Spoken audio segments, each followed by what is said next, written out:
जब हम रात के आकाश को देखते हैं तो टिमटिमाते तारे हमें अपनी ओर खींचते हैं। हम इन खगोलीय अजूबों को देख पाते हैं क्योंकि ये प्रकाश छोड़ते हैं। लेकिन अगर मैं आपसे कहूं कि हमारी आंखों से छिपा एक पूरा ब्रह्मांड है, एक ऐसा ब्रह्मांड जो हमसे रेडियो तरंगों में बातें करता है, यहीं से रेडियो टेलीस्कोप आते हैं। ये अद्भुत उपकरण हमें ब्रह्मांड की छिपी बातचीत सुनने में मदद करते हैं। कल्पना कीजिए कि आप दूर की आकाश गंगाओं, पल्सर और यहाँ तक कि ब्लैक होल की रेडियो चिटचैट को सुन पा रहे हैं।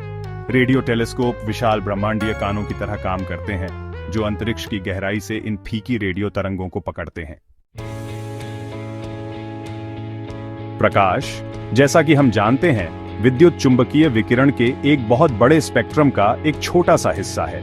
इस स्पेक्ट्रम में रेडियो तरंगों से लेकर, जिनकी तरंग दैर्घ्य सबसे लंबी होती है, गामा किरणों तक, जिनकी तरंग दैर्घ्य सबसे छोटी होती है, सब कुछ शामिल है। हमारी आंखें इस स्पेक्ट्रम के केवल एक छोटे से हिस्से को ही देख सकती हैं, जिसे हम दृश्य प्रकाश कहते हैं। रेडियो तरंगें, हालांकि हमारी आंखों के लिए अदृश्य हैं, लगातार अंतरिक्ष से हम पर बरस रही हैं। ये तरंगें कई तरह के खगोलीय पिंडों और घटनाओं से निकलती हैं।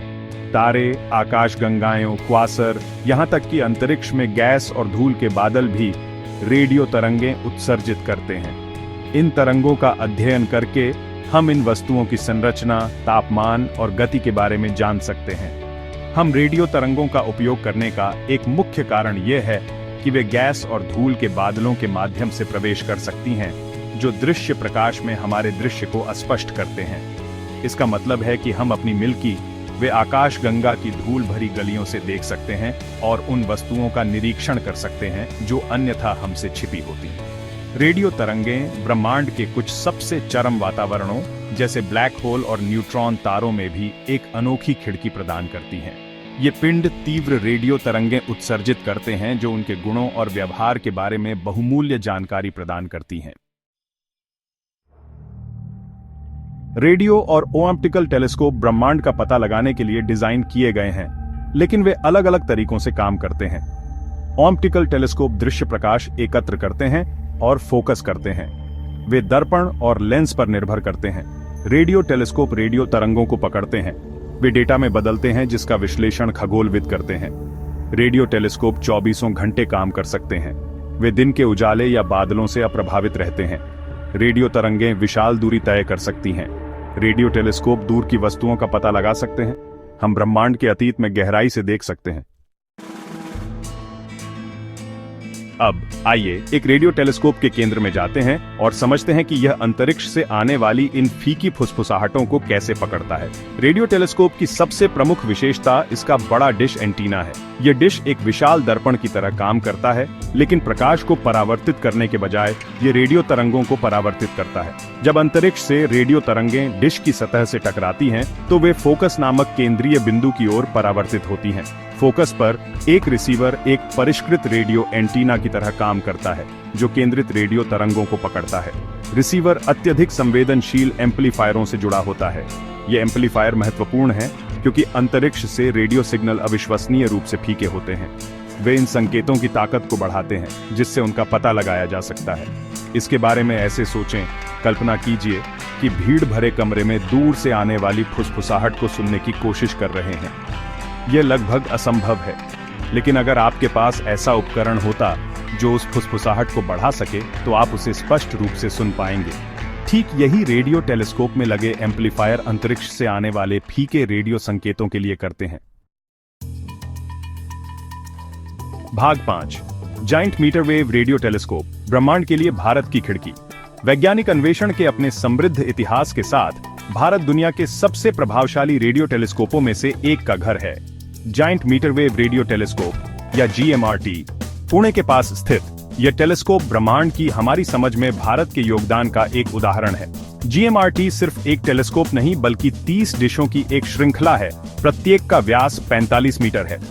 ये डिश एक विशाल टेलीस्कोप के रूप में एक साथ काम करते हैं, जिससे खगोलविदों को रेडियो आकाश का अविश्वसनीय रूप से तेज दृश्य मिलता है। यह प्रभावशाली सुविधा विभिन्न अभूतपूर्व खोजों में सहायक रही है।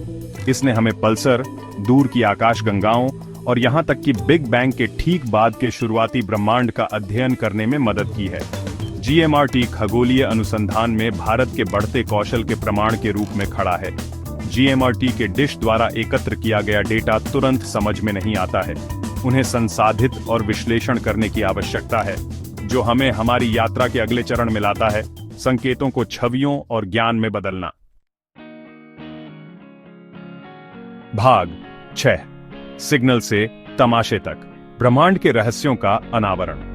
रेडियो टेलीस्कोप द्वारा एकत्र किया गया कच्चा डेटा संख्याओं और ग्राफ के एक गड़बड़ से ज्यादा कुछ नहीं लग सकता है। हालांकि इन प्रतीत होने वाले यादृच्छिक पैटर्न के भीतर ब्रह्मांड के बारे में जानकारी का खजाना है। शक्तिशाली कंप्यूटर इस विशाल डेटा के समुद्र में से जानकारी निकालते हैं। इन कंप्यूटरों को परिष्कृत एल्गोरिदम के साथ प्रोग्राम किया जाता है, जो पैटर्न की पहचान कर सकते हैं और शोर को फिल्टर कर सकते हैं, ठीक उसी तरह जैसे शोर रद्द करने वाले हेडफोन काम करते हैं। इस जटिल प्रक्रिया के माध्यम से अदृश्य ब्रह्मांड धीरे धीरे खुद को प्रकट करता है। संसाधित डेटा का उपयोग खगोलीय पिंडों की आश्चर्यजनक छवियां बनाने के लिए किया जाता है, जो उनकी संरचना और व्यवहार को उन तरीकों से प्रकट करते हैं जो केवल ऑप्टिकल टेलीस्कोप नहीं कर सकते। ये छवियां केवल सुंदर चित्र नहीं हैं, वे ऐसे नक्शे हैं जो खगोलविदों को ब्रह्मांड के रहस्यों को उजागर करने की उनकी खोज में मार्गदर्शन करते हैं। प्रत्येक छवि एक कहानी कहती है, एक कहानी जो रेडियो तरंगों की भाषा में लिखी गई है, एक कहानी जो हमें ब्रह्मांड के भव्य टेपेस्ट्री में हमारे स्थान को समझने में मदद करती है। भाग 7, एक साथ काम करना। कैसे कई एंटेना हमारे दृश्य को बढ़ाते हैं। कल्पना कीजिए कि सिर्फ एक कान से दूर की बातचीत सुनने की कोशिश कर रहे हैं। ध्वनि की दिशा और स्पष्टता का पता लगाना मुश्किल होगा। इसी तरह केवल एक रेडियो टेलीस्कोप का उपयोग करने से खगोलीय पिंडों की विस्तृत छवियां प्राप्त करने की हमारी क्षमता सीमित हो जाती है। यहीं से इंटरफेरोमेट्री की अवधारणा आती है। खगोलविद बड़ी दूरी पर फैले कई रेडियो टेलीस्कोप का उपयोग करते हैं, जो एक विशाल टेलीस्कोप के रूप में एक साथ काम करते हैं। यह तकनीक छवियों के रिजोल्यूशन और विवरण में नाटकीय रूप से सुधार करती है।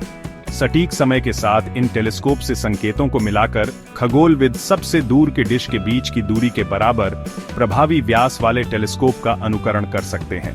इससे वे अविश्वसनीय रूप से तेज छवियां प्राप्त कर सकते हैं, दूर की आकाशगंगाओं और अन्य ब्रह्मांडीय घटनाओं के जटिल विवरणों का खुलासा करते हैं। GMRT एक विशाल क्षेत्र में फैले अपने 30 डिश के साथ अपनी टिप्पणियों में उल्लेखनीय स्पष्टता प्राप्त करने के लिए इंटरफेरोमेट्री का उपयोग करता है। यह तकनीक मानव सरलता का प्रमाण है, जिससे हम पृथ्वी पर जितना भी निर्माण कर सकते हैं, उससे कहीं अधिक बड़े आभासी टेलीस्कोप बनाने में सक्षम हैं। भाग 8, खोज का भविष्य। रेडियो खगोल विज्ञान तेजी से विकसित हो रहा क्षेत्र है और भविष्य में और भी रोमांचक संभावनाएं हैं। जैसे जैसे तकनीक आगे बढ़ेगी, हम और भी संवेदनशील रेडियो टेलीस्कोप और अधिक परिष्कृत डेटा प्रोसेसिंग तकनीकों की उम्मीद कर सकते हैं। ये प्रगति हमें ब्रह्मांड में और भी गहराई से देखने, नए रहस्यों को उजागर करने और हमारी समझ की सीमाओं को आगे बढ़ाने की अनुमति देगी। हम नए प्रकार के खगोलीय पिंडों की खोज कर सकते हैं, डार्क मैटर और डार्क एनर्जी के रहस्यों को उजागर कर सकते हैं और शायद पृथ्वी से परे जीवन के प्रमाण भी खोज सकते हैं। भारत अपने बढ़ते अंतरिक्ष कार्यक्रम और वैज्ञानिक अनुसंधान के प्रति प्रतिबद्धता के साथ इस रोमांचक भविष्य में महत्वपूर्ण भूमिका निभाने के लिए तैयार है। स्क्वायर किलोमीटर एरे, दुनिया का सबसे बड़ा रेडियो टेलीस्कोप बनाने की एक अंतरराष्ट्रीय परियोजना, अपने बुनियादी ढांचे का एक महत्वपूर्ण हिस्सा भारत और ऑस्ट्रेलिया में स्थित होगा। यह महत्वाकांक्षी परियोजना ब्रह्मांड की हमारी समझ में क्रांति लाएगी और भारत इस वैज्ञानिक प्रयास में सबसे आगे होगा। रेडियो खगोल विज्ञान का भविष्य उज्जवल है और भारत इस आकर्षक क्षेत्र में महत्वपूर्ण योगदान देने के लिए अच्छी तरह से तैनात है। भाग 9, अजूबों का एक ब्रह्मांड इंतजार कर रहा है। ब्रह्मांड एक विशाल और रहस्यमय जगह है, जो ऐसे अजूबों से भरी है जिन्हें हम अभी तलाशना शुरू कर रहे हैं। रेडियो टेलीस्कोप अनदेखे को देखने की अपनी क्षमता के साथ इन रहस्यों को खोलने की हमारी कुंजी है। दूर की आकाश गंगाओं की फीकी फुसफुसाहट से लेकर ब्लैक होल की गर्जना तक, रेडियो खगोल विज्ञान एक ऐसे ब्रह्मांड का खुलासा कर रहा है जो हमारी कल्पना से कहीं अधिक जटिल और विस्मयकारी है। अगली बार जब आप रात के आकाश को देखें, तो याद रखें कि हमारी आंखों से छिपा एक पूरा ब्रह्मांड है, एक ऐसा ब्रह्मांड जो रहस्यों से भरा हुआ है, जिसकी खोज की प्रतीक्षा है। जैसे जैसे हम लगातार बढ़ती संवेदनशीलता और रिजोल्यूशन के साथ ब्रह्मांड का पता लगाना जारी रखते हैं, कौन जानता है कि कौन सी अविश्वसनीय खोजें हमारा इंतजार कर रही हैं। शायद हमें अन्य सभ्यताओं के प्रमाण मिलें, डार्क मैटर के रहस्यों को उजागर करें, या यहाँ तक कि किसी तारे के जन्म को भी देखें। संभावनाएं ब्रह्मांड की तरह ही असीमित हैं। खोज की यात्रा अभी शुरू हुई है और रेडियो खगोल विज्ञान ब्रह्मांड के लिए हमारा मार्गदर्शक है, जो हमें एक ऐसे साहसिक कार्य पर ले जा रहा है जो ब्रह्मांड की हमारी समझ और उसमें हमारे स्थान को हमेशा के लिए बदल देगा।